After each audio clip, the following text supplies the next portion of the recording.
رسول الله صلی الله علیه وسلم سیرت په سلسله کې پیغمبر علیه الصلاۃ والسلام لومبه او رسته حجۃ الوداع داغي تذکرہ کړه په منځ کې وجوهات او بنا باندې یو جمعنی مبکه بل موضوع رااله نبی کریم صلی الله علیه وسلم په میدان د عرفات کې نو ذل حجہ چې کومه خطبه ورکړې وه هغې کې مختلفې خبرې مبارک کړې وې بنیادي او اصولي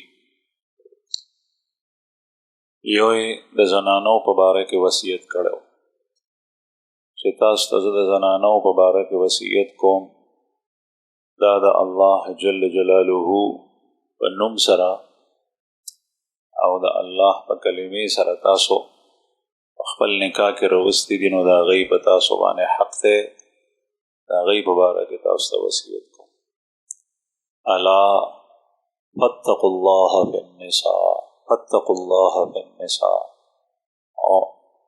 عورتوں کے بارے میں اللہ سے ڈرو عورتوں کے بارے میں اللہ سے ڈرو چونکہ سڑے نارینہ اللہ جل شانہ هغه ته اعصابي مضبوطیا قوت او طاقت هر لحاظ سره ورکړي او قرآن کریم کې الله پاک فرمایي الرجال قوامون علی النساء سړي نگرانان دي د ښځو او د طلاق د هغې واګې دا د سړي په لاسو کې وي هغه ښځو ته نه دی حاصل ښځې سړی الله جل شانه په ښځه باندې په زنانو باندې بر کړی نو ځکه رسول الله صلی الله علیه وسلم وصیت وکړو چې د الله نه ویریږئ ته خو هر څه کولی شي کیدای شي چې تا سره ښځه ښه وخت تېروي ستا خدمت کوي او ته په څه وجه باندې هغې ته طلاق ورکړې هغه دغسې بیا در په در ګرځي د هغې څوک ني د هغې نگرانی کولو والا د هغې خصمانه کولو والا څوک ني د الله رسول فرمایي چې د الله نه ویریږئ د زنانو په باره کې د ښځو په باره بهرحال د ښځو باره کې وصیت یو رسول الله صلی الله علیه وسلم دویم دا فرمایي لا وصیت لوارث د وارث دپاره وصیت نشته وارث دپاره وصیت نشته دا جمله آسانه ده مطلب دا دی چې یو سړي سره مال دی او دی وفات شي د ده چې څومره ورثه دي ذوی القربا قرابتدار چې څوک میراث وړي یا عصبات دي پاتې شوی ټول میراث هغوی وړي نو ذوی الفروض که عصبات دی ته میراث الله جل شانه ورکړی دی د چا یو حصه ده د چا بله ده د چا څومره ده د چا څومره ده د وارث دپاره وصیت نشي کېدی مثلا یو سړی دی د هغه دوه زامن دي او په هغې دوو زامنو کې دی دا مال وړي ټول لیکن پلار په ژوند باندې وصیت وکړي چې زما دې زوی ته زما فلانکې پټی فلانکې پلاټ فلانکې جایداد فلانکې کور بنگلا کارخانه دا ما په ژوند باندې هغه ته ورکړه او چې کله زه مړ شم دا به هغوی په دې کې ورسره نور ورونه شریک او برخیدار نه دي لا وصیت لوارث رسول الله صلی الله علیه وسلم فرمایي چې د وارث دپاره وصیت نشته څه مطلب چې کله دا پلار مړ شي نو دغه وخت کې هغه وروڼه د ده سره په هغې کې برابر برخیدار دي برابر ورسره برخیدار دی نه شي وړی دغسې که لور وي که ښځه وي بعضې خلک ښځې ته هغې ته برخه ډېره ورکړي بعضې چاته ورکړي چې چا نه یې زړه خوشحالي رسول الله صلی الله علیه وسلم وفرمایل چې د وارث دپاره وصیت نشته غیر وارث دی هغه ته وصیت کولی شي او بعضې صورتونو کې بهتر ده چې څوک وارث ني هغه ته وصیت وکړي مثلا تاسو ته زه مثال درکوم یو سړی دی د هغه مال دی دکانونه یې دي مارکیټ یې دی کارخانه یې ده د هغه درې زامنو دوه زامن یې ژوندي دي یو زوی د دې پلار په ژوند باندې مړ شو. هغه هم د پلار سره کار کولو، کته پورته کېدو، د ده سره مدد کولو، په دکان کې ورسره لګیا. د هغې زوی بچي دي، یو نمسی دی، دوی دي، د هغه نه هغه یې پاتې شو او دا دوی زامن دي د دې سړي. نو دغه وخت کې چې کله دا سړی مري په ژوند باندې دی وصیت وکړي چې زما په جایداد کې، زما په نقدو کې، زما په دې کې، په دې کې دا شی، دا فلانکې شی، یا دومره دومره روپۍ، یا دا پلاټ، دا ځمکه، دا کور، دا زما فلانکین وصي ته ورکړه. دا جایز ده. نه صرف دا چې جایز ده بلکې دا بهتر ده، ځکه چې نسوی د زوی په موجودګۍ کې وارث نه دی. چې زوی موجود وي وصي ته میراث نه رسي.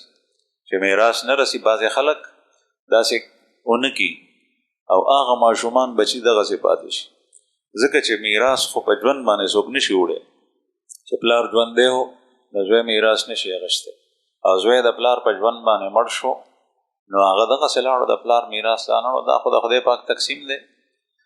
چې کله د هغه زامن او د هغه بچي وصي پاتې شول نو دې نیکه ته یې پکار دی چې هغوی ته وصیت وکړي. رسول الله صلی الله علیه وسلم فرمایل لا وصیت لوارث، د وارث دپاره وصیت نشته. دغسې نبی کریم صلی الله علیه وسلم یو بله خبره وفرمایل من ادعا الى غیر ابیه او انتما الى غیر موالی فعلیه لعنت الله او کما قال علیه الصلاة والسلام. چې چا خپل نسبت د پلار نه علاوه بل چاته وکړو، پلار یو دی او دی وایي زما پلار فلانکی دی، دا نسبت چې چاته وکړو نو د الله رسول فرمایي چې په ده باندې د الله لعنت وي، ځکه چې د دنیا ټول نظام دې سره ګډوډي. زنا حرام ده او هغې کې نسل کشي ده، د نسل پته نه لګي. دغه ښځه د یو په نکاح کې ده او نسبت چې کوم دی نو هغه بل ته کېږي، او یا دا جنۍ د پیغله ده، الله جل شانه حرامه کړي ده د طریقه د هغې نه چې اولاد پیدا شو د هغه به چاته نسبت نه کېږي چې دا د چا زوی دی، پلار یې نشته. د دې وجې نه رسول الله صلی الله علیه وسلم فرمایل چې نسل ګډوډ شي من ادعا الى غیر ابیه او انتما الى غیر موالیه فعلیه لعنت الله. په دې سړي باندې د الله لعنت دی. د جاهلیت په زمانه کې داسې کېدل، د رسول الله صلی الله علیه وسلم د بعثت نه مخکې بعضې خلکو به د زوی د نجابت دپاره، د شرافت دپاره چې زما خاندان ډېر دروند نه دی او زما دا بچی د ده نسبت درون خاندان ته وشي. جاهلیت زمانه وه، د تیرو زمانه وه، په هغې کې به د زنا ارتکاب وشو، ښځه به یې خپله واستوله. یو داسې کس ته چې هغه به په قوم کې اعلی خاندان سره تعلق. ام المؤمنین حضرت عایشه رضی الله عنها فرمایي چې د نکاح په نوم باندې مختلف قسم زناګانې کېدې، په هغې کې به نسبت د بچي بل چاته وشو. نو نبی کریم صلی الله علیه وسلم د دې منع وفرمایله. نن سبا هغه شی خو نه کېږي لیکن یو بل شی کېږي. کله یو کس خپل زوی هغه بل ته ورکړي، د ده بچي شته دی، څوک ترې وغواړي، ورور ترې وغواړي، پردی ترې وغواړي، خپل ترې وغواړي چې زما اولاد نشته دی ما ته راکړه. بیا دی دغه ماشوم چې کوم دی نو لویوي، د ده خصمانه او تربیت کوي او بیا نسبت د خپل پلار په ځای، د خپل پلار په ځای چې د چا دا جز دی او د چا نه پیدا دی بل ته کېږي، تر ته کېږي، یا بل ته یا بل ته یا بل، دا په هغې کې راځي. رسول الله صلی الله علیه وسلم باندې قرآن پاک کې آیات نازل شو. پیغمبر علیه السلام یو ماشوم په زوی نیولی و چې لا وحی نه و راغلی، د هغه نوم زید ابن حارثه او د رسول الله صلی الله علیه وسلم ډېر خوښ و. هغه د یمن نه چا راتښتولی و د مور نه، او بیا یې د مکې مکرمې په بازار کې خرڅ کړی و په غلام باندې چې دا مې غلام دی مری دی. او ام المؤمنین حضرت خدیجه رضی الله عنها غشتی و او هغې پیغمبر علیه السلام ته بخشش ورکړو چې یا رسول الله دا غلام ما تاسو ته درکړو، ستاسو خدمت به کوي. رسول الله صلی الله علیه وسلم هغه په زوی ونیو. متبنا په عربۍ کې متبنا ورته وایي او په اردو کې ورته الله پالک وایي. نو د مکې خلکو به هغه نسبت چې کور نو به زید ابن محمد صلی الله علیه وسلم. دا زید د محمد صلی الله علیه وسلم بچی دی. الله جل شانه قرآن پاک آیات نازل کړل، د اسمان نه وحی راله چې دا ستاسو بچی نه دي بلکې دا پردی زوی دی او د ده نسبت خپل پلار ته کوي. د هغې نه پس په زید ابن حارثه او بیا دا وفرمایل چې د زوی احکام هم په ده باندې نه جاري کېږي. یعنې دغه ماشوم چې دی د دې پلار نه دا پردی پلار چې دی د ده نه میراث نه شي وړی او د دې ماشوم میراث دته نه میلاویږي چې دا پلار دی زوی مړ شو نو ځکه ورته میراث میلاویږي نه. او په کور کې پړده که چېرې دا پردی زوی وي داسې ده لکه څنګه چې د پردي سړي نه پړده کوي، ټول احکام به پرې د پردي لاګو کېږي. ده پرې باندې مینه ماته کا لویې کو تسلي وکړه خو احکام به هماغه د پردي بچي وي د ده کېږي. نو نبی کریم صلی الله علیه وسلم په دې موقع وفرمایل من ادعا الی غیر ابي چې چا دعوه وکړه د خپل پلار نه علاوه بل چاته چې زما پلار هغه دی او انتما الی غیر موالی یا خپل مولا موثق چې چا آزاد کړی او د هغه نه علاوه بل چاته وکړه چې زما موثق او مولا دا د هغه زمانه کې د غلامۍ دور. رسول الله صلی الله علیه وسلم فرمایي په ده باندې د الله لعنت دی د فرښتو د ټولو خلکو، دومره سخت وعید دی. او بیا وفرمایل چې د ده فرض او نفل خدای پاک نه قبلوي. فرض مز، نفل مز، فرض صدقه لکه زکات او نفل صدقه دا نه قبلي. دومره خطرناک شی. بعضې خلک د جهالت د وجې نه د دین د مسلې د ناواقفیت په بنیاد باندې داسې او بیا چې کوم دی نو مختلف عذرونه او بهانې وي په دې کې چې دا خو ما داسې لوی کړی چې زه به مړ شم. نو تا سره دي وي ته یې ساته، ته ورته کور والا، ته پرې خرچه کو، خو پلار یې هغه دی. په شناختی کارت کې په مختلف دعوی په موقع باندې د ده نسبت په خپل پلار ته کېږي بل چاته نه. د الله رسول د حجة الوداع په موقع د ټولو صحابو په مخ کې دا وفرمایل. رسول الله صلی الله علیه وسلم چې عرفات د وقوف نه فارغ شو بیا د ماښام نور تر پرېوتو نه پس مزدلفې ته را روان شو. حاجیان چې کله نور پروزي بیا مزدلفې ته راځي. نبی کریم صلی الله علیه وسلم سره دغه وخت کې په یو سورلۍ باندې په اوښه باندې اسامه سورو او دا اسامه هم د دغه زید ابن حارثه چې د چا تذکره ما وکړه د هغه بچی دی. دا زید ابن حارثه هم ډېر خوښ او د هغه زوی اسامه هم ډېر خوښ. نو پیغمبر علیه الصلاة والسلام هغه سور کړی او ځان سره او د عرفات نه واپس را روان دي. د ماښام وخت شوی دی، مونځ یې نه دی کړی ځکه چې د الله حکم دا دی چې مونځ به دلته عرفات کې نه کوې، په لاره به یې نه کوې، چېرته به کوې؟ په مزدلفه کې به کوې. مزدلفې ته به د ماښام مونځ رسې، اگر که 12 بجې شي، نیمه شپه شي، 1 بجې شي، 2 بجې شي، تر څو پورې سبا نه دی راختې تر هغې پورې به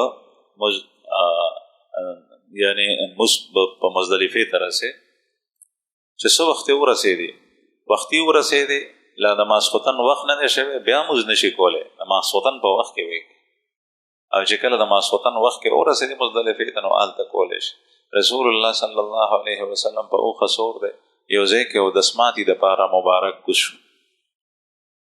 بیا نبی کریم صلی الله علیه وسلم اوبه وغوښتې نو پیغمبر علیه الصلاة والسلام ته دغه اسامة بن زید وی چې یا رسول الله الصلاة مز کوئ ځکه چې اوبه مو وغوښتې اوبه استعمالوئ نو مز اراده مه ده او هغه کتلم چې د ماښام مز یې نه کړی ورته یې فرمایل الصلاة امامک، مز به مخکې کوو، مزدلفه کې به کوو دلته نه. بعضې خلک سړی د حج په موقع باندې وویني الله جل شانه د حرمین شریفین د ټولې دنیا د مسلمانانو دپاره د زیارت او د عمرې او د حج دپاره داسې خلاص کي چې لکه موږ مخکې څنګه وو او د سړي زړه غواړي سړی تللی نه شي. داسې عجیبه وخت رالو چې د اغیار او د کافر دا کوشش دی چې د جماعت سره د بیت الله سره د مسجد نبوي سره د دې څیزونو سره چې دا مضبوط مراکز دي مسلمانان پرې راغونډېږي د دې سره تعلق کمزوری شي، مختلف قسم بهانې. نو رسول الله صلی الله علیه وسلم او فرمایل چې مز به مخکې کوو. پیغمبر علیه الصلاة والسلام چې مزدلفې ته رالو خپلو بیبیانو کې بعضې زنانه لکه حضرت سعود رضی الله عنها هغې ته مبیت مزدلفه ګرانو. رسول الله صلی الله علیه وسلم هغه مخکې مینا ته واستوله. مزدلفه کې شپه تېرول او خصوصا د سبا راختو نه پس وقوف کول دا واجب دي او شپه تېرول سنت دي. رسول الله صلی الله علیه وسلم بعضې هغه اهل و عیال زنانا بیبیانې امهات المؤمنین چې هغې ته ګرانه وه دلته وقوف مینا ته یې واستول او ماشومان یې ورسره واستول. حضرت عبدالله ابن عباس صاحب هغه هلک و ماشوم هغه وایي زه رسول الله صلی الله علیه وسلم هغه زنانو سره واستولم چې کومې مخکې مینا ته استولی وي چې ته ماشوم یې ته مخکې لاړ شه، ځکه چې مزدلفه د مینا او د عرفات په مقابله کې د هغې حدود ډېر تنګ دي. هغه ځای کې بیا شپه تېرول ګران شي. بل د خیمې انتظام هم پکې نه وي ځکه چې وخت تېرول شته دی نه، لږ وخت تېرول. نبی کریم صلی الله علیه وسلم حدیث مبارک کې راځي، سیرت کتابونو هم لیکلي دي چې په عرفات کې دعاګانې غوښتې د امت دپاره چې کومې دعاګانې غوښتې وي الله جل جلاله هغه قبولي او صرف ظالمان د هغې دپاره دعا قبوله نه شوه د رسول الله صلی الله علیه وسلم. چې کله مزدلفې ته رالو مزدلفه کې پیشمني د الله رسول دعاګانې غوښتې، الله پاک ته ژړا او فریاد او دا چې یا الله زما د امت چې چا ظلم کړی دی هغه یې معاف کړي. دې مطلب دا دی چې ظلم یې کړی دی او په هغه ظلم باندې پښیمانه شول. یا د دې نه مراد رسول الله صلی الله علیه وسلم د زمانې مسلمانان دي، صحابه کرام چې کله دا دعا وغوښته پیغمبر علیه الصلاة والسلام داسې مخامخ کتل نو مسکی شو. صحابه ورته تپوس وکړو چې یا رسول الله تاسو سره خو څوک څه خبره نه کوي، څوک شته دی نه او تاسو مسکی شوئ ومخاندل دا ولې؟ نبی کریم صلی الله علیه وسلم وفرمایل چې ما ظالمانو د امت لپاره دعا غوښتې وه عرفات کې هغه قبوله شوې نه وه او دلته مزدلفه کې هغه دعا هم الله پاک د امت په حق کې قبوله کړه. نو ما وکتل چې شیطان هغه ځغلېدو موټي موټي خاورې راغشتې او په سر یې اچولې، ډېر زیات د ذلت او د رسوایي د وجه نه او د ډېر قهر نه او تښتېدو روا. نو زه په دې وجه مسکی شم.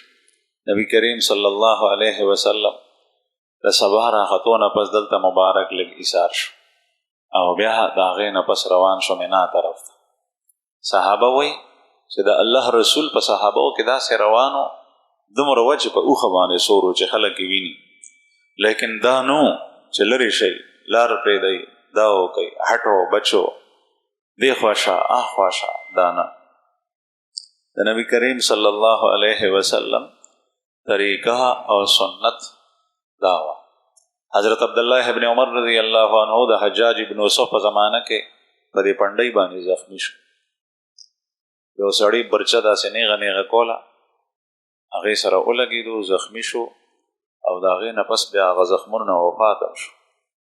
حجاج ابن یوسف چې د دې امت ظالم تیر شوی مسلمانو ظلمونه یې کړي، هغې تپوس ته رالو وایي چې دا چا کړي دي؟ عبدالله ابن عمر صاحب ورته وایي دا تا کړي. حجاج ابن یوسف ډېر سخت جابر و، هغه ته چا داسې خبره نه شوه کولی. دا صحابي د رسول الله صلی الله علیه وسلم ځکه یې وکړه ډېر هوښیار و، نو هغه هم سوچ کې پرېوت. هغه ورته وایي بخاري شریف کې حدیث دی، وایي چې ما خو نه دي کړي، دا چا کړي؟ ما څنګه کړي؟ وایي تا داسې کړي دي چې دا نیزې او برچې د تا نه وړاندې وروستو رواني. هغه زمانه کې ټوپک نو، نیزه او برچه وه، دا د تا نه وړاندې وروستو رواني و. په حرم شریف کې د الله رسول ابوبکر صدیق، حضرت عمر، حضرت عثمان، حضرت علی، خلفای راشده او خلفا نور چې کوم دی نو هغوی دلته راغلي دي او د حج مشري کړي ده او بیا چې کوم دی نو مسلمانانو سره حجونه شوي، لیکن چا سره داسې نیزې او برچې نه وي لکه دا تا سره چې دي. نو خامخا څه خو به کېدل. نو رسول الله صلی الله علیه وسلم سید الرسل، خاتم النبیین، د ټولو انبیاو مهر چې د نبوت سلسله په هغې ختمه شوې ده، د هغې دپاره دا چې هخوا شه دې خوا شه، د الله رسول دغسې روان. خلکو ته به وایي السکینه السکینه، په کلاره دی کلاره دی چې یو بل دل نه کوي. بعضې خلک اوس هم په طواف کې په یو ځای کې په بل ځای کې تیزي کوي، دا د رسول الله صلی الله علیه وسلم د ارشاداتو د هغې د طریقې خلاف ده. بل تعزیت رسول الله حرام. بہرحال نبی کریم صلی الله علیه وسلم په لاره کې بعضې حضرات ورته وایي چې ما ته ګیټي راټول کړل. ګیټي راټول کړل د جمرې د ویشتو دپاره او د شیطان ویشتو دپاره. نبی کریم صلی الله علیه وسلم مینا ته ورسېدو، جمرة العقبه. په دغه ورځ باندې دا د یوم النحر ورځ ده، دا اختر زمونږ په علاقو کې، او په حج کې دا د ذوالحجې 10 تاریخ دی، دې ته یوم النحر وایي. رسول الله صلی الله علیه وسلم دریو شیطانانو کې دا دوه پرېښول، الجمرة الاولى والثانیه، او جمرة الکبرى آخري غټ شیطان ته لاړو او مبارک دا غیره نیو که په 2 کاڼو باندې هغه ویشت. رسول الله صلی الله علیه وسلم دلته هم خطبه ورکړه. په دې خطبه کې هم هغه خبرې وکړې چې کومې په عرفات کې کړې، او بیا نبی کریم صلی الله علیه وسلم هغه ټولې اصولي خبرې بیان کې. بیا الله جل شانه ګواه کو چې یا الله ته ګواه اوسه، ځکه صحابو نه یې تپوس وکړو هل بلغتو ثلاثا، 3 ځله یې وفرمایل چې ما تاسو ته د الله پیغام در رسولی دی. صحابه وویل چې یا رسول الله تاسو رسول. بیا یې اسمان ته ګوته ونیوه، اللهم اشهد، یا الله ګواشه، یا الله ګواشه. 3 ځله یې وفرمایل چې د خلکو ګواهي ورکړه چې ما ستا پیغام رسول. د نبوت او رسالت د الله جل شانه د طرف نه لوی او عظیمه ذمهداري او بوج، او د الله رسول ټول ژوند په هغې کې تېر کړ، او د امت سره دومره شفقت او مهرباني ځای په ځای چې دعاګانو کې امت مخکې کړی. لیکن دا امت مونږ د رسول الله صلی الله علیه وسلم په امت کې الله پاک دې مونږ ته توفیق راکړي چې د خوږ پیغمبر صلی الله علیه وسلم په نقش قدم باندې په هر کار کې روان شو. دا مسلمان بیا مخالفت. نبی کریم صلی الله علیه وسلم ته دلته خیمه ټاکله شوې وه، خو په دغه ورځ باندې ډېر کارونه. یو رسول الله صلی الله علیه وسلم غټ شیطان رمی وکړه، او د هغې نه پس بیا رسول الله صلی الله علیه وسلم قرباني وکړه، نحر.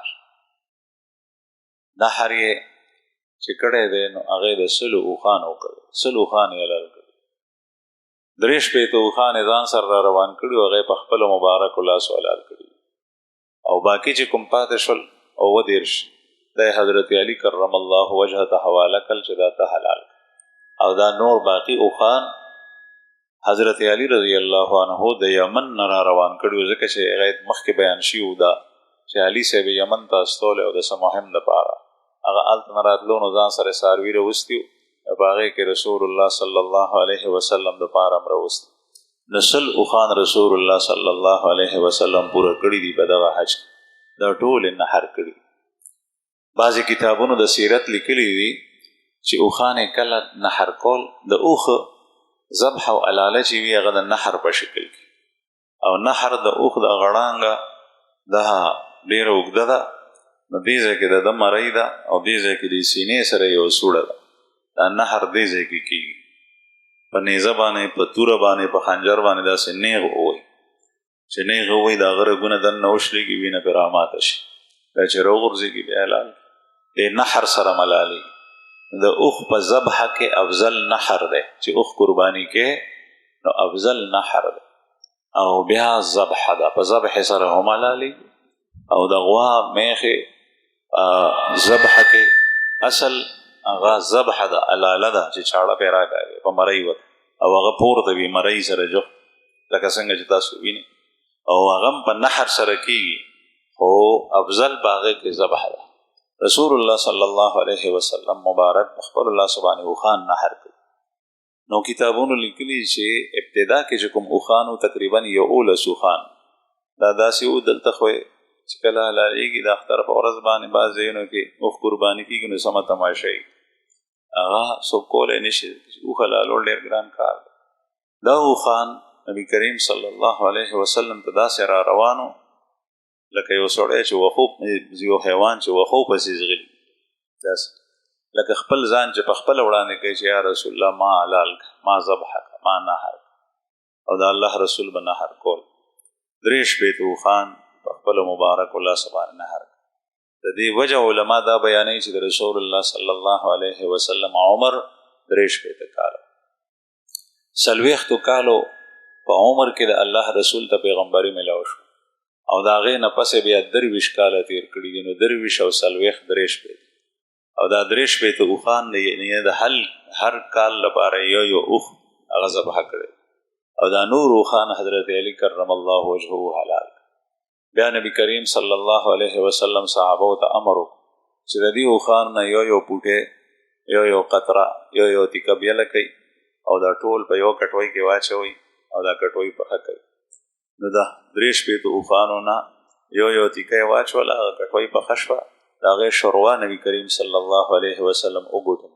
دې نه دا معلومه شوه چې د قربانۍ د څاروي غوښه هغه مبارک ده.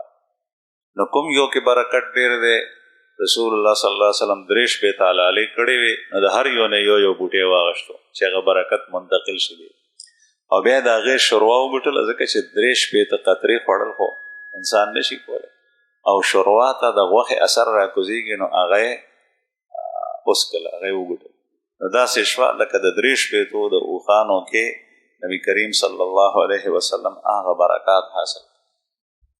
بعضې څیزونو کې الله جل شانه برکت اچولی، د زمزم په اوبو کې الله پاک برکت اچولی. روایت کې راځي چې د زمزم اوبه منافق ډېرې نشي څکلی، مسلمان یې ډېرې څکي، مؤمن چې پکې برکات. او چې څومره ډېرې دا اوس کې عام اوبه چې ډېرې اوس کې نو کېدای شي چې بیمار شي او نقصان درکړي. د زمزم اوبه چې ډېرې اوس کې نو دې کې برکت حاصل شو.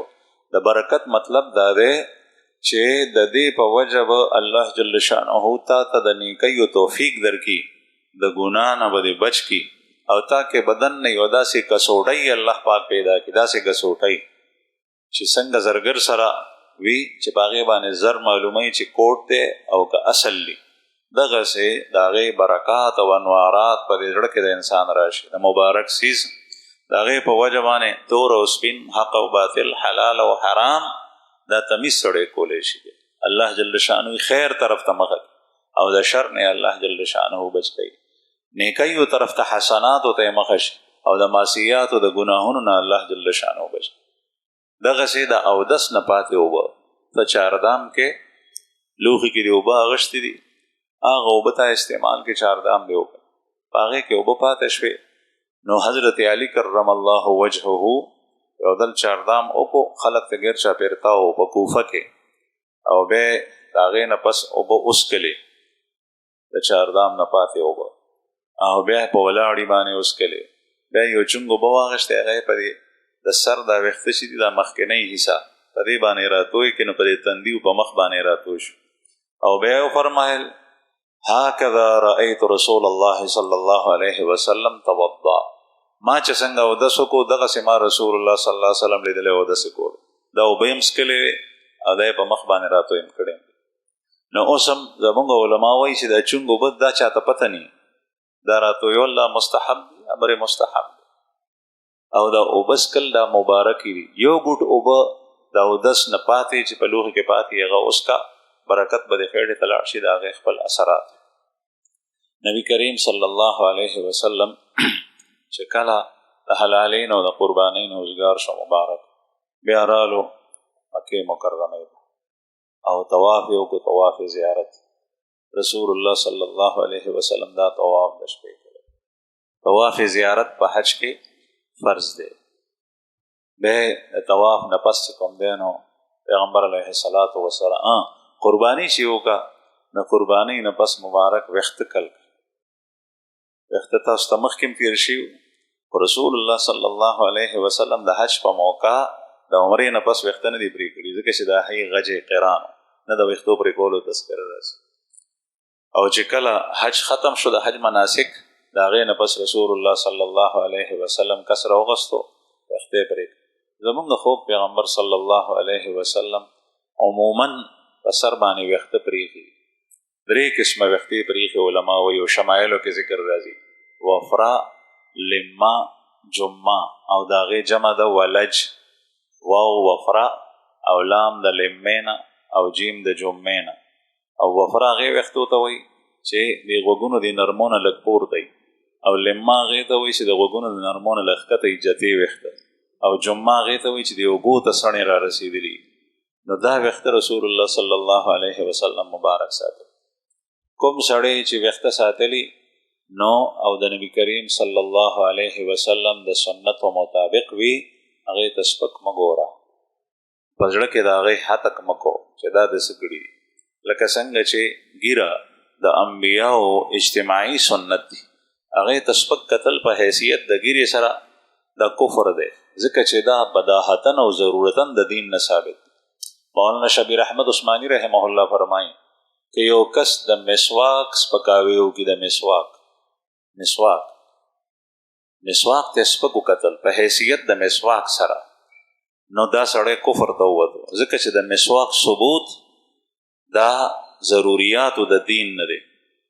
علامه نورشاه کشمیر رحمه الله په دې باندې پوره رساله لیکلې ده چې څوک الحاد او زندقه اختیار کی ضروریاتو د دین انکار وکي هغه کافر کیږي. اگر کاغه شی فرض نی مسواک فرض نه دی واجب نه دی لیکن ثبوت داسې دی چې پکې کې دی چې اختلاف نشته نو داسې زونه تسبق قتل نه پکار. نبی کریم صلی الله علیه وسلم نای روغست معمر ابن عبد الله صحابی وتسرکل کړو معمر ابن عبد الله او چې کله سر کلو نو مبارک وته فرمایل چې اول د خي طرف نشورو خي طرف دا ستا خیلا ستا چې کوم د سر وخت دی د خې طرف اوله چاړه په خي طرف باندې راغله. نبی کریم صلی الله علیه وسلم چې څومره کسان نږدېو نه ته وی چې دا دای ته ورکا او چې دای په تقسیم کې دا تقسیم کوي صحابه رالل چاته یو موه مبارک چاته دعا چاته زیات چاته کم دا ورس دا موه مبارک وخت دا د شرع حکم نو لیکن دا د محمد رسول الله صلی الله علیه وسلم سره د محبت دلیل او د رسول الله صلی الله علیه وسلم سره محبت د مشروع او منصوص ته او چې محبت د چا د الله د رسول سره نینو دا مسلمان نشي جوړې دی. صحیح بخاری کې حدیث ته کتاب الایمان کې لا یؤمن احدکم حتى اكون احب الیه من والده وولده والناس اجمعین. تاسو کې څوک مؤمن نشي جوړې دی تر څو پورې چې هغه ته دغه د مور او پلار د اهل او عیال او دغه د نفس او د ټولو خلکو نه زیات محبوب نه. نو تاسو ګورئ چې د چا بعضې زنانا چې مور وفات شي مالی دلی دی د مور نکونه او لغونه وختې سنبال کړي چې دا مور سره ډیره زیاته مینه وه هغې چې ته نکونه پرې کړي وو یا د هغې سر کې منګز والي وه هغه وخته نو هغې ځان سره سنبال کړي د مور نښې دا څه وجه ده دا د مور سره مینه ده هغې سره غلط اعتقاد ساتل یا غلط عمل کول دا ټیک نه ده لیکن د مور سره مینه د رسول الله صلی الله علیه وسلم سره مینه دا د ایمان جز دی. نو نبی کریم صلی الله علیه وسلم دا موه مبارک چې صحابو تقسیم کړل د الله رسول فرمایل چې دا تقسیم کوي په خپل درونو باندې دا هم دغه محبت یو ظاهری اثر نه خوا یو دویم دا چې رسول الله صلی الله علیه وسلم تقرب دا تقربات یعنی د تبرکات د نبی کریم صلی الله علیه د برکت لپاره صحابو ځان سره د پیغمبر علیه الصلاۃ والسلام مختلف سيزونه یې چا کاسا چا یوشه چا بلشه چا صادر دم باغې تبرکات د نیم سر چې بیا د بل نیم سر واغشتل نو پیغمبر علیه السلام فرمایل چې دلته ابو طلحه رضی الله عنه انصاری صحابي او د کورنۍ رسول الله صلی الله علیه وسلم باندې ډېره مینه کوله. د بیبي وا ام سلیم رضی الله عنها دا د حضرت انس رضی الله عنه خپل مور ده. حضرت انس رضی الله عنه د نبی کریم صلی الله علیه وسلم ماشوم والی نه خدمت کولو او حضرت ام سلیم په وخت سنه سوت استول د دې کور ته رسول الله صلی الله علیه وسلم راتلو حضرات اهل علم وې سرشته مو وسره دلته وکله کله آرام هم کولو. نو بیا د باغ د نبی کریم صلی الله علیه وسلم د جماعت سره نږدې د الله رسول په جماعت کې مزو کو نه د باغ ته بلاړو آلته به لغونه آرام کولو باغ کې کو یو یخ او بو هغه به اوس کله او دا غ باغ میوه به وخوړه. نو رسول الله صلی الله علیه وسلم د ابو طلحه تپوس یا رسول الله دائما وهدا نور وخت تواله نیم وخت هغه ابو طلحه رضی الله عنه تو حضرت خالد ابن ولید رضی الله عنه چې سیف من سیوف الله وتول الله په تورو کې او تورا او بیا په پښتو کې چا شعر جوړ کړی دی به توري ډېری دی خو جوړه د خالد غواړي ته خالد بن ولید شه جهان ستا دی. خالد ابن ولید ته الله جل شانو چې کوم زړه ورکړی او د زمرو زړه یې ورکړی دی. په جنګ کې میدان به ګټلو یا چې به پوه شو چې د بچ کېدو څه صورت نشته، نو کم از کم د دشمن نه به ځان ته نقصان نه ورکولو. د غزوه یرموک په جنګ کې حضرت خالد ابن ولید رضی الله عنه اسلامي لښکر هغه بچ کړی، دشمن په ډېر شو. د دې یو ټوپۍ وه، په هغه ټوپۍ کې د نبی کریم صلی الله علیه وسلم یو ویښته مبارک ګنډلی و، هغه ټوپۍ به په سر پرته وه. د صحابو دا حالت، هغه موی مبارکې په هغې کې ګنډلې و، ټوپۍ به په سر ایښې وه، هغې د پاسه به پټکي ته جنگ دوران کې هغه ټوپۍ ښکته په ځمکه وغورځېده او هغه د کافرو صفونو کې پرېوته او وشلېده. حضرت خالد ابن ولید رضی الله عنه واپس شو بیا او د کافرو په لښکر کې ننوت. چا ورته وویل چې صاحب داسې کې د چا یې نه اورېدل، ننوت، په باندې کافرو ګزارونه کول، په بدن یې زخمونه مرالل، په هغه حالت کې هغه ټوپۍ هغسې ریشي هغې راوچته که واپس راغله. چا ورته وویل چې دا خو ټوپۍ وه، په دې باندې د ځان دومره په تکلیف کو. حضرت خالد ابن ولید رضی الله عنه چې کله وفات کېدو نو ټول عمر یې په جنګونو کې تیر شوی او چې کله وفات کېدو نو په خپل کټ پوزي وفات شوی. خلک ته ګیر چاپېر ناست وو، هغوی ته وایي چې زما په بدن کې 4 ګوتې مقدار داسې ځای نشته دی چې په هغې کې زخم نی، ټول بدن کې مې زخمونه دي، د تورو، د نیزو، د برچو، د غشو، مختلف زخمونه ټول بدن کې. لیکن الله جل شانه زما په میدان د جنگ کې نه و لیکلي، زما په دغسې لیکلي وه. نو ځان ته وایي زه اوس داسې مرم لکه اوښ چې څنګه سر په ځمکه ولګوي او ساه ورکړي، دا مرګ نو خوښ په دا الله جل شانه د طرف نه. زمونږ بعضې حضرات اکابر وایي چې رسول الله صلی الله علیه وسلم هغه ته لقب ورکړی و سیف الله، الله کی تلوار، او د الله توره څوک ماتولی نشي، نو د باندې د دشمن وس نه دی ورشي. او چې کله مړ کېدو نو بیا وایي چې زه اوس په خپل مرګ رم، فلا نعمت اعین الجبنا، فلا نعمت اعین الجبنا، بزدلوں کی آنکھیں کھلی رہیں. چې کوم ډرن خلق دی او هغه د الله په لار کې د جنګېدو نه یریږي، هغوی د خپل سترګې غړې کړي، پرادې نیزي چې ما ټول عمر په جنګونو کې تیر شوی دی لیکن د کافر د لاسه نه مرم په خپل کټ پسې باندې. مطلب دا دی که د دې یېرې څوک جنګ ته نه ځي چې دی وایي چې زه به مړ شم، نه مر په نیټه دی او هغه یې پته نه لګي چې په کومه ځمکه، په کوم هیئت، په کوم حالت کې الله جل شانه څخه لیکلی شوی دا الله ته پته. نو دغه خالد ابن ولید رضی الله عنه چې واپس راله ټوپۍ اوچته که ملګري دې تپوس کړي چې صاحب تا خو زخمونه دې مو واغېشتل په بدن باندې او دومره دې ځان په تکلیف کو، دا ټوپۍ وه دا به دې پرېښي وه. هغه ورته وویل چې په دې کې د رسول الله صلی الله علیه وسلم موی مبارک، دا ټوپۍ ما د هغې یو موی مبارک د ویښته د وجې نه دا د کافرو خپو کې پرې نه کړه، دا ما اوچته که ما وې ځان مې دې په خطره کې شي، خو چې دا صحابه کرامو د هغوی د رسول الله صلی الله علیه وسلم سره محبت او عقیدت. پیغمبر علیه السلام په لاره کې د مینا او د حرم شریف، نن سبا خو ټوله آبادي ده، یو ځای دی محسب ورته وایي، هلته شپه وکړه، ارام یې وکړو. ام المؤمنین حضرت عایشې رضی الله عنها د حج نه مخکې عمره نه وه کړې، تاسو ته مخکې ذکر شوی د عذر د وجې نه. هغې ته یې وفرمایل چې دوکه لاړه شه، رور سره لاړه شه، عمره وکړه. رور د عایشې بیبي ام المؤمنین عبدالرحمن نوم د ابوبکر صدیق صاحب زوی دی. هغه ته وویل چې دا خپله خور وبوځه او په دې باندې عمره وکړه. تنعیم ته لاړل چې نن سبا مو د تنعیم وایي، هلته جومات دی مسجد تنعیم او مسجد عایشه باندې مشهور دی. د خانه کعبې نه 100 کیلومیټره دی، تقریبا 3-4 کیلومیټره دی. هلته دی لاړل، هلته نه یې عمره وکړه. هلته حاجیان تلی شي، عمره کولی شي، چې ځکه چې هغه ځای ډېر لنډ د خانه کعبې سره په حل کې دی او چې کله عمرې احرام تړې نو د حل نه به تړې. نبی کریم صلی الله علیه وسلم دلته نه مبارک روان شو مدینې منورې ته، صحابه کرام ټول ورسره. په لاره کې یو ځای راځي، هغې ته غدیر خم وایي، د مدینې او د مکې تر منځ یو ځای. هلته د الله رسول صحابو ته خبرې وکړې، خطبه یې ورکړه. خطبه دې ته یې ویې چې رسول الله صلی الله علیه وسلم به ټول خلک راجمع کو، بیا به ورته څه خبرې وکړلې، دې ته خطبه وایي. نبی کریم صلی الله علیه وسلم د حج په دې ایام کې 15 خطبې کړي دي.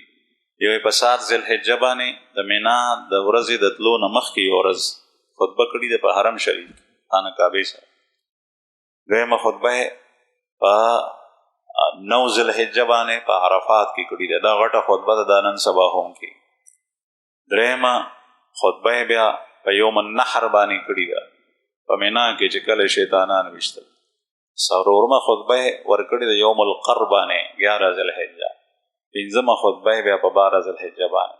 او رسول الله صلی الله علیه وسلم 13 ذوالحجې ته میثار شوی او شیطانان یې ویشتي او دا مستحب دي. بیا د هغې نه پس راغلی نبی کریم صلی الله علیه وسلم د مکې او د مدینې ترمنځ یو ځای دی غدیر خم ورته وایي. هلته د الله رسول ایثار شو، خطبه یې ورکوله خلکو ته. دا صرف او صرف د حضرت علی کرم الله وجهه په باره کې وه. او دا داسې وه چې کله علي صاحب یمن ته تللی و ورسره صحابه و د رسول الله صلی الله علیه وسلم. حضرت علی کرم الله وجهه د مال غنیمت نه څه شی اوچت کړی. یو صحابي دی حضرت بریده الاسلمي د بنو اسلم قبیلې سره تعلق. هغه حضرت علی رضی الله عنه باندې اعتراض وکړ چې مال غنیمت نه شی اوچت، او هغه امیر جوړ کړی او رسول الله صلی الله علیه وسلم د الله رسول حیات دی.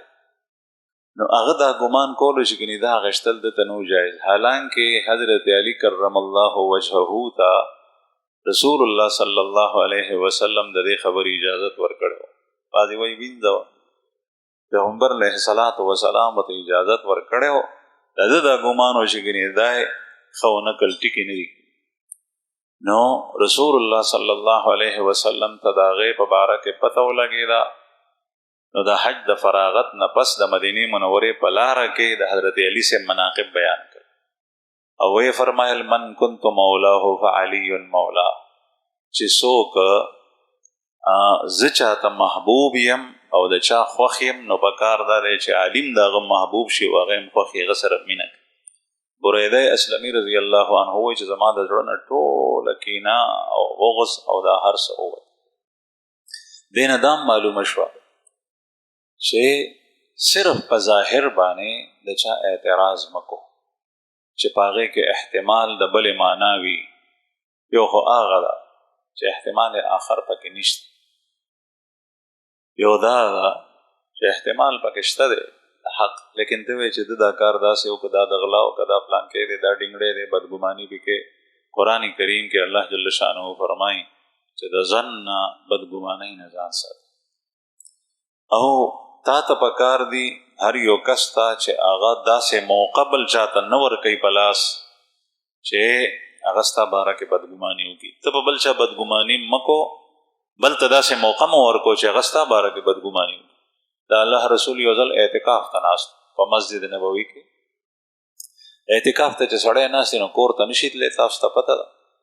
نبي کریم صلی الله علیه وسلم څخه بیبیانې رالې امهات المؤمنین څه خبرې اترې وې د کور د هر چا خپل خپل ضرورت و هغه یې پوره کو. یو بیبي ټوله کې رستو پاتې شوه، د هغې د پړدې خبره وه، نورې تلې وې چې کله هغه واپس تله نو دغه وخت کې وخت داسې دی چې د مونځ وخت نه دی، جومات ټول خالی دی. ناڅاپه نبي کریم صلی الله علیه وسلم لرې نه یو دوه کسان وکتل، انصاري صحابه و.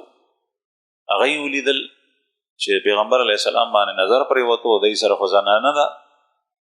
نو چې زنانه یې رخصت که نو هغې دواړو ته یې علی رسلکما ودرېږئ ځئ ما جومات، ځکه چې معتکف د جومات نه بهر نشي وتی. چې هغوی ودرېدل ترعد فرائصهما، د لاسونه او دا مټ یې راکړي چې خدای خبر زمونږ باره کې د اسمان نه وحي نازله شوي ده، څه حکم راغلی دی چې د الله رسول مونږ ودرولو، څه چل دی. رسول الله صلی الله علیه وسلم ورته نږدې شو، ورته وفرمایل چې دا ما سره چې تاسو ولیده دا زما بیبي وه، فلانکی وه، نه مې واغشت. د هغې د زړه نه هغه بدګماني چې شیطان دا خیال اچولی شي هغه لرې کړل وویست. هغه یې وویل چې یا رسول الله زمونږ خو پخوا خاطر کې دا نه راتله چې دا بل څوک وایي چې نه، شیطان د انسان په بدن کې د وینې سره ګرځي، دی په زړه کې وسوسه اچوي. نو ما وی چې ستاسو په زړه کې شیطان چېرته وسوسه وانه شي او چې کله د پیغمبر په باره کې یو کس بدګمانه شو بس جهنم یې دی شو. کله دی نه شي ځکه چې د ایمان په دا ولګول. د یو مسلمان په باره کې بدګماني کېدل دا ډېر خطرناک دی. مسلمان باره کې عام مسلمان، بیا د الله ولی په باره کې بدګمانه کېدل، بیا د صحابي په باره کې بدګماني چې ابوبکر داسې او عمر داسې هغوی ته سپک ویل، د سره به ایمان څنګه پاتې شي. بیا د الله د رسول په باره کې بدګمانه کېدل. نو رسول الله صلی الله علیه وسلم دا تعلیم ورکو. نو په دې موقع هم وفرمایل چې من کنت مولا فعلی مولا. د دې مطلب هم دغه و چې څنګه زما سره تاسو محبت کوئ او په زړه کې مرا سره مینه ده، دغسې د علي صاحب سره هم محبت کوئ، د ده سره هم په زړه کې مینه سره. د دې حدیث مبارک مطلب صرف دغه دی. بعضې خلک د دې نه نورې خبرې جوړوي، هغه ټول ځان ته خود خپلې رایې دي، نور په هغې کې اسم نشته. صرف دغه دی چې علي ما ته نږدې دی او هغه ما ته محبوب دی، او د هر چا خپل خپل فضایل. او د مولا دا لفظ خو د الله رسول له نورو صحابو دپاره هم استعمال کړی دی او صحابو د غلامانو مریانو دپاره استعمال کړی دی. رسول الله صلی الله علیه وسلم د زید ابن حارثه دپاره د مولا لفظ استعمال کړی دی. او ابوبکر صدیق صاحب او عمر د حضرت بلال رضی الله عنه دپاره د مولا لفظ استعمال کړی. د مولا مختلفې معنی دي، د هغې یو متعین معنا نه ده. بعضې خلک د دې نه غلط استدلال کوي. نو ځکه دا عرض کوم رسول الله صلی الله علیه وسلم چې کله مدینې منورې ته ورسېدو، پیغمبر علیه الصلاة والسلام باندې په دې حج کې یو آیت نازل شو، الیوم اکملت لکم دینکم واتممت علیکم نعمتی ورضیت لکم الاسلام دینا. نن ورځې الله پاک فرمایي ما په تاسو باندې ستاسو دین مکمل کو، واتممت علیکم نعمتی او خپل نعمت مې ټول تام کو، ورضیت لکم الاسلام دینا او تاسو د پاره په دین اسلام زه خوشاله یم. رضیت لکم الاسلام دینا یعنی ستاسو دین صرف او صرف اسلام دی. که نن سبا یو حاکم او حکمران یا یو بل کس وی چې دین اسلام هم یو دین دی او یهودیت هم یو دین دی، هغه هم ښه لار ښیي، او نصرانیت هم یو دین دی، دا هم لار ښیي، او د هندوان هم یو دین دی، دا هم ښه دین دی، او د سکان هم یو دین دی، فلان کې هم دین دی. نو دی بالکل دروغ وی، غلطي وی، او د خطره ده چې دی د ایمان نه وځي. ځکه چې د الله جل شانه په نږدې باندې دین صرف او صرف یو دی چې په هغې باندې په دنیا کې تک پکار دی. او دا قرآن کریم کې الله جل شانه فرمایي ان الدین عند الله الاسلام، ان الدین عند الله الاسلام. مفسرین فرمایي ان الدین المرضی عند الله الاسلام، دین پسندیدہ اللہ کے ہاں اگر ہے تو وہ صرف اور صرف اسلام. د دین علاوه دا خود ساخته خلکو جوړ کړي دي، دا د الله جل شانه د طرف نه دین دی.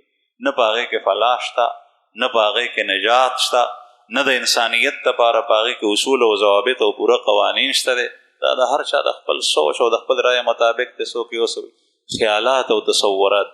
کوم اهل کتاب چې پیغمبرانو کتابونه پې نازل شوي لکه د عیسایانو، هغوی د عیسی علیه السلام نوم اخلي، یهودیان د موسی علیه السلام نوم اخلي، وغیره وغیره. نو هغوی سره خپل دین په صحیح معنو کې پاتې نه دی. یو دویم دا چې همیشه نه د حضرت د الله جل جلاله دین یو را روان دی، لیکن کله په هغې کې فروعاتو کې تبدیل راشي، نو راتلونکې شریعت دین هماغی هغه د هغې نورو شریعتو سابقو دپاره ناسخ وي، هغه منسوخ شي. په هر دور کې چې کوم کس موجود وي، راتلونکې پیغمبر چې راشي هغه کس باندې دا فرض دی چې اوس په ده باندې ایمان راوړي، او دا راتلونکې پیغمبر د هغه پیغمبرانو نفي نه کوي، د هغې کتابونو نفي نه کوي. هغه پیغمبران هم په حق وو، هغه کتابونه هم په حق وو، خو چلیږي یو ځای به اوس په دې باندې د الله رسول چې په آخر کې رالو، نو اوس د خلکو د هدایت صرف او صرف دغه کتاب دی، دغه شریعت محمدی دی، دغه دین اسلام دی، دغه صراط مستقیم دی، دغه د هدایت لاره ده، د دین علاوه بله لار نشته. چې کله دا آیت نازل شو، د دې مطلب دا شو چې بس احکام نازلېدل بند شو، د دې نه پس به احکام نه نازلېږي. دې نه وروسته رسول الله صلی الله علیه وسلم 90 ورځې یا کم و بیش حیات، په هغې کې آیات نازل شوي دي لیکن احکام پکې نو. دا آیت چې کله حضرت عمر صاحب واورېد نو حضرت عمر صاحب سترګو کې اوښکې راغلې. چا تپوس وکړو چې دا ولې جاړې ولې؟ بعضې کتابونو کې راځي چې د الله رسول دې تپوس کړو. حضرت عمر صاحب وفرمایل چې یا رسول الله دا آیت الله پاک نازل کو الیوم اکملت لکم دینکم چې ما ستاسو دین تاسو ته مکمل کو. تر اوسه پورې مونږ په دې کې وخت تېرولو چې نور به دین نازلېږي، نور به نازلېږي، نور به نازلېږي، هغې ته به خوشحالېدو. اوس به په دې عمل کوو، په دې به عمل کوو، په دې نور احکام به راځي. اوس دا پته ولګېده چې نور وحي چې د اسمان نه راتله هغه به اوس نوره نه راځي. نو د وحي د نزول او د هغې برکاتو پسې به صحابه جړل. رسول الله صلی الله علیه وسلم د وفات نه پس یو صحابیه ده ام ایمن چې هغې په بچپن کې د پیغمبر علیه السلام خدمت هم کړی دی. نو یو ځل حضرات شیخین د پیغمبر علیه السلام د دنیا د تشریف وړو نه پس غمزده و، ارادی چې لاړ شو. ام ایمن بوډۍ وه، هغې څخه لاړل. نو هغې جړل. دی ورته وایي چې ولې ژاړې؟ دی خو لاړل چې د نبي کریم صلی الله علیه وسلم څه حالات څه تذکره راته وکړي. هغې جړل. ورته وایي چې ته ولې ژاړې؟ وایي چې ژاړم په دې باندې چې وحي د اسمان نه چې نازلېده هغه بنده شو. ځکه چې د الله رسول د دنیا نه لاړو نو وحي برکات منقطع شو. د رسول الله صلی الله علیه وسلم د وفات نه پس تر قیامته پورې به وحي نه راځي. کوم یو سړی که وایي چې ما ته وحي شوي ده، ما څخه فرښته راغلي، ما ته یې دا وې، دا کذاب دی، دا دروغجن دی. وما هغه دین چې رسول الله صلی الله علیه وسلم نازل شوی هغه شته. البته نور څیزونه شته. نبي کریم صلی الله علیه وسلم یو موقع باندې وفرمایل صحابه وویل چې یا رسول الله چې تاسو کله نه یې مونږ به بیا چېرته ځو؟ اوس خو د تسلۍ دپاره مونږ تاسو څخه راشو، تاسو مونږ ته تسلي راکوئ چې تاسو بیا نه یې بیا به ځئ. رسول الله صلی الله علیه وسلم ورته وفرمایل چې مبشرات به وي. مبشرات څه شی دی؟ ښه خوبونه، رښتینې خوبونه.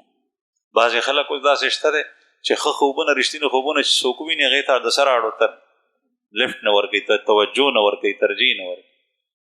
لیکن بعضې خلک بیا په خوب باندې داسې عمل کوي چې هغه قرآن او حدیث پرېږدي او هغه خوب واخلي چې ما ته داسې ویلی شوي زه به داسې کوم، اگر که هغه د قرآن پاک او د رسول الله صلی الله علیه وسلم د احادیثو خلاف. دا هم زیاتی دی، هغه هم زیاتی دی. د خوب په وجه د الله په دین او د رسول الله صلی الله علیه وسلم په شریعت کې تبدیلي څوک نشي راوستی. مثلا یو کس وایي چې ما خوب لیدلی دی، په خوب کې مې رسول الله صلی الله علیه وسلم ولیدو او ما ته وایي چې بس دی د 5 مونځونو په ځای او 3 مونځونه کوئ، یا د قرآن پاک تلاوت مکوئ، یا سنت مکوئ. دا خبره نه، دا شیطانی خبره ده، په څه وجه باندې دته القا شوي او دا د شریعت سره متصادم دی. هغه خوب چې هغه د شریعت سره متصادم او مقابل کینی هغه مبشرات. لکه دې زمانه کې د فتنو دور دی، بعضې ښه خوبونه بعضې حضرات وویني، په هغې کې یا د امت لپاره سخته تنبیه وي چې په امت کې تبدیلي راشي، توبه وباسي، استغفار وي، او یا چې کوم دی نو په هغې کې څه زیری او بشارت وي چې دا اوس ورځې ډېرې سختې دي، کیدای شي را روانې ورځې ښې شي. نو په هر حال رسول الله صلی الله علیه وسلم وفرمایل. نو عمر صاحب وی چې جاړم په دې باندې چې دې آیت کې دې طرف ته اشاره ده چې دین کامل مکمل شو، نو پس د دې نه به اوس وحي نه راځي. د دې نه خو معلومېږي چې د الله رسول به د دنیا نه ځي. دا آیت چې نازل شو نو د دې نه پس د حضرت عمر صاحب په دور خلافت کې یو یهودي د حضرت عمر صاحب نه تپوس ته وایي چې امیر المؤمنین زه یو تپوس کوم، بیا هغه دا چې دا آیت په تاسو نازل شوی او تاسو څه خوشحالي نه کوئ، که چېرې په مونږ باندې نازل شوی نو مونږ به په دغه ورځ باندې اختر کړو. د حضرت عمر رضی الله عنه ورته فرمایي چې ما ته پته ده چې دا آیت په کومه ورځ نازل شوی، دا په فلانکۍ ورځ باندې رسول الله صلی الله علیه وسلم په عرفات کې او دا ورځ چې کوم دی نو د جمعې وه، د عرفې ورځ وه او د مازدیګر مونځ نبي کریم صلی الله علیه وسلم کړی و، دا آیت باندې نازل شو.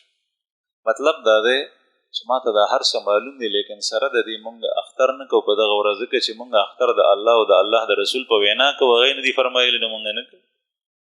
کوم خلک چې دغسې د ځان نه اخترونه کوي دا په دین کې زیاتې داخلي، دا فلانکۍ اختر دی، دا ډینګړی دی، دا ډینګړی دی. د الله رسول نه دي فرمایلي، الله جل شانه چې نه دي فرمایلي، بیا موږ نه کوو. د حضرت عمر رضی الله عنه قول د هغې دپاره دلیل.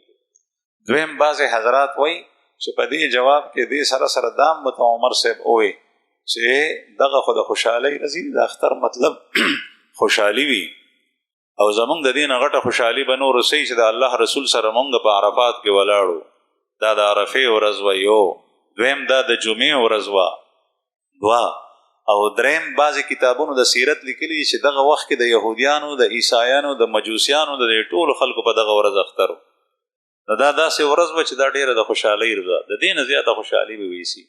بهرحال دا آیت په نبی کریم صلی الله علیه وسلم نازل شو د حجة الوداع په موقع او رسول الله صلی الله علیه وسلم چې دا حج کو د دې حج تفصیلاتو باندې مستقل کتابونه لیکلی شوي دا د سیرت سلسله کې مونږ دا مختصر وکړو باقي انشاءالله چې مدینې منورې ته ورسېد بیا څه پېښ شول هغه به انشاءالله آینده چې ژوند بیانېږي. واخر